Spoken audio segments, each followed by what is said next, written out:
Hello हे पूर्ण घ्या आमच्या इकडे घ्या हे असं हे सगळंच घे फक्त. चालू करा की आवाज बहुजनांचा म्हणा की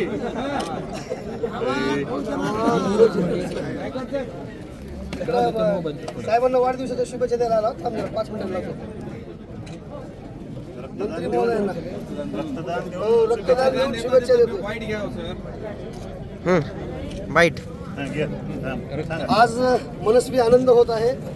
सहकार मंत्री नामदार बाबासाहेब पाटील यांच्या वाढदिवसानिमित्त एखाद्याचा जीव वाचविण्यासाठी रक्तदान देऊन शुभेच्छा देत असताना मलाच नाही तर इथे जमलेल्या सर्व मान्यवरांना मित्रमंडळींना अतिशय आनंद होत आहे. कारण राज्याचे सक्षम असे सहकार मंत्री नामदार बाबासाहेब पाटील यांना शुभेच्छा म्हणजे एखाद्या भगिनीचे एखाद्या बांधवाचे जीव प्राण वाचविण्यासाठी या शुभेच्छा आहेत. आणि प्रत्येक बांधवांना मी इथे जमलेल्या सर्वांना आवाहनही करेल की आपण देखील रक्तदान हे सर्वश्रेष्ठ दान असून आपण देखील रक्तदान करून साहेबांना शुभेच्छा द्याव्यात. त्यांना उदंड आयुष्य लाभो अशी मी ईश्वरचरणी प्रार्थना करतो. धन्यवाद.